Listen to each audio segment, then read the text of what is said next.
तुलसीदास जी ने लिखा है। कहते हैं सगुन ही अगुन ही नहीं कुछ भेदा। मित्रों, तुलसीदास जी कहते हैं सगुन ही अगुन ही नहीं कुछ भेदा, गाँव ही मुनि पुराण बधु वेदा। मित्रों, कहते हैं कि सगुन ही अगुन ही नहीं कुछ भेदा, गाँव ही मुनि पुराण बधु भेदा। वेदा अगुण अरूप अलख अज जोई, भगत प्रेम सब सगुन सो होई। मित्रों, कितनी सुंदर चौपाई है। तुलसीदास जी भी कह रहे हैं कि सगुण में और निर्गुण में कोई भेद नहीं है। गाँव ही मुनि पुराण बधु वेदा, कहा गया है कि सगुण और निर्गुण में कुछ भी भेद नहीं है। मुनि, पुराण, पंडित और वेद सभी ऐसा कहते हैं। जो निर्गुण, अरूप, निराकार, अलख, अव्यक्त और अजन्मा है, वही भक्तों के प्रेम वश सगुण हो जाता है। मित्रों, आपने जो प्रश्न किया था कि निर्गुण और सगुण में क्या अंतर है, मित्रों कहा गया है कि सगुण और निर्गुण में कोई भेद नहीं है। सगुण ही अगुण ही नहीं कुछ भेदा, यह जो है इसमें कोई भेद नहीं है। यह जो है मुनि और पुराण में, वेद में जो है इसका वर्णन है। हमें और आपको जो है भेद दिख रहा है, लेकिन ऐसा है नहीं। मित्रों, कैसे सगुण और निर्गुण में भेद नहीं है। भगवान अपने गोलोक धाम में रहते हैं तो अपने परिकर के साथ रहते हैं। निर्गुण का मतलब होता है जो है, निर्गुण का मतलब होता है गुण, निर्गुण का मतलब होता है उसमें कोई गुण न हो, और सगुण का मतलब होता है कि गुण जो है दिखाई दे। तो मित्रों, सगुण और निर्गुण का यही अर्थ है, हम जो है आपको समझेंगे। मित्रों, निर्गुण, मान लीजिए कि अगर कोई आपसे पूछे कि इसका अर्थ आप कैसे समझाएंगे, तो मित्रों, और सगुण का क्या समझाएंगे। जैसे मान लीजिए कोई आपको पुकार रहा है तो आप दौड़ते गए और वो अपनी दुख सुनाने लगा, अपनी दुख की व्यथा सुना रहा है, तो आपको जो है उसके दुख को सुनकर आपको भी दुख होने लगता है। तो यहाँ जो है आप में जो है गुण दिख रहा है। जैसे यह संसार की रचना भी 3 गुण से हुई है, सतोगुण, रजोगुण और तमोगुण। मित्रों, उसी तरह हमारे शरीर की भी रचना जो है सतोगुण, रजोगुण और तमोगुण से हुई है। तो मित्रों, जो सगुण है उसमें गुण दिखता है, और जो निर्गुण है उसमें जो है कोई भाव नहीं है। निर्गुण में जो है कोई गुण नहीं है। आप उसे जो है कुछ भी कहेंगे, उसे ना दुख होगा ना सुख होगा, उसी को निर्गुण कहा जाता है। निर्गुण का मतलब ये नहीं है कि वह दिखाई न दे।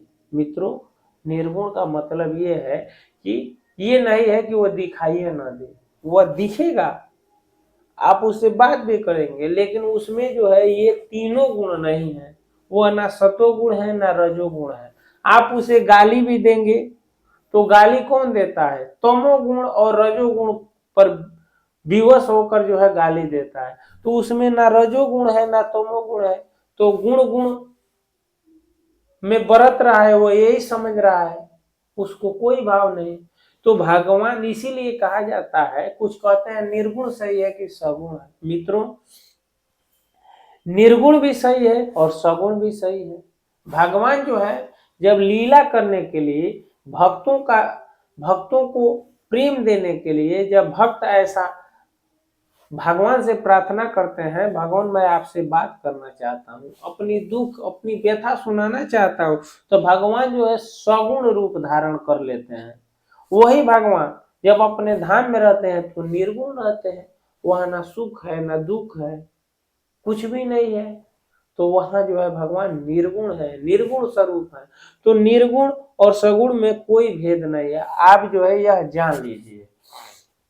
निर्गुण का मतलब है, जैसे मान लीजिए श्री कृष्ण जो है जा रहे हैं और यशोदा मैया उन्हें कह रही है रुक जा कान्हा, रुक जा, तुम मत जा। वो मथुरा जा रहे हैं, मैया रो रही है तो कान्हा भी रो रहे हैं, लेकिन आप कहेंगे कि भाई ये कौन सा ब्रह्म है, ब्रह्म तो निर्गुण होता है, ये क्यों रो रहा है। भगवान यहाँ सगुण स्वरूप धारण किए हैं, देखने में लग रहा है कि भगवान रो रहे हैं, लेकिन वास्तव में जो है वो लीला कर रहे हैं, वास्तव में वो रो नहीं रहे हैं, वो निर्गुण है। लेकिन जो है जब लीला करते हैं, जब इस धारा धाम पे आते हैं तो ऐसी लीला करते हैं जैसे लगता है कि वह जो है रो रहे हैं, जैसे हम रोते हैं। तो भगवान भी जब मानव लीला करते हैं तो मानव की तरह रोने लगते हैं, तो आपको लगता है कि यह कैसा ब्रह्म है कि रो रहा है, लेकिन वो वास्तव में हम जैसे रोते नहीं है। जब वो मानव रूप धारण करते हैं तो मानव की तरह वह कृत्य करते हैं, लीला करते हैं, तो हमें भी लगता है कि भगवान जो है रो रहे हैं। तो जो ज्ञानी होते हैं, जो ध्यानी होते हैं, वो बहुत न जाकर ये समझ जाते हैं कि ये कैसे ब्रह्म है। तो मित्रों, जो संत है, महात्मा है, जैसे तुलसीदास जी, उन्होंने जान गया, लिख दिया कि निर्गुण सगुण नहीं कुछ भेदा, उसमें कोई भेद नहीं है। वेद में भी वेद व्यास लिखे हैं, पुराण में भी इसकी वर्णित है कि उसमें कोई भेद नहीं है, इसमें जो है कोई भेद नहीं है। आपको भले ही लगता है कि निर्गुण और सगुण में जो है भेद है, लेकिन इसमें जो है कोई तनिक मात्र भी इसमें भेद नहीं है। कबीरदास भी इस पे पीछे नहीं है। कबीरदास जी ने भी इस पे बहुत सुंदर वर्णन किया है। एक दोहा लिखते हैं, निर्गुण सगुण दो से न्यारा। वो क्या कर रहे हैं, आप निर्गुण और सगुण में पड़े हुए हैं कि निर्गुण सही है कि सगुण सही है, लेकिन तुलसीदास ने लिख दिया है कि निर्गुण सगुण नहीं कुछ भेदा। अरे इसमें कोई भेद नहीं है, आप इसमें क्यों चिंता किए हुए हैं, इस चिंता में क्यों पड़े हैं। फिर तुलसीदास तो ये लिख ही रहे हैं, लेकिन फिर कबीरदास क्या कह रहे हैं इसी पे, निर्गुण सगुण दो से न्यारा। अभी दोनों से न्यारा बता रहे हैं, और तुलसीदास जी कह रहे हैं कि जो है इसमें कोई भेद नहीं है, आप इस चक्कर में क्यों पड़े हैं। ये तो निर्गुण और सगुण कहने वाली बात है, एक ही ईश्वर के ये दो जो है रूप है, दो नाम है। इसी बात को जो है कबीर भी कह रहे हैं, निर्गुण सगुण दो से न्यारा, कहे कबीर सो राम हमारा। वो क्या कहते हैं कि निर्गुण सगुण दो से न्यारा, कहे कबीर सो राम हमारा। मित्रों, कबीरदास कह रहे हैं कि इस कबीर के इस विचार को व्यक्त करता है कि राम निर्गुण और सगुण दोनों से अलग है। यहाँ जो है कहा जा रहा है कि कबीर का मत है कि निर्गुण सगुण दो से न्यारा, वह जो ईश्वर है वह जो है न निर्गुण है और न सगुण है, वो इस दोनों से न्यारा है। कैसा है, कहते हैं कहे कबीर सो राम हमारा। वह राम जो है इस निर्गुण और सगुण के चक्कर में आप क्यों पड़े हैं, ना वो निर्गुण है ना सगुण है, वह जो है सबसे न्यारा है राम। उसका वर्णन हमारी वाणी नहीं कर सकती। हमारा जो है ये आंखें जो है उस दृश्य को देखकर महसूस कर सकता है, ये वाणी उसका वर्णन नहीं कर सकती। वो कैसा है, वो निर्गुण कहे या सगुण कहे, यह कहना दोष है। जैसे जब भगवान श्री कृष्ण उद्धव से बात करते हैं तो उसमें जो है ये श्रुतियां जो होती हैं, जो वेद में होती हैं, वो कहती हैं कि कोई कहता है भगवान को निर्गुण और कोई कहता है सगुण, कोई निराकार कोई साकार।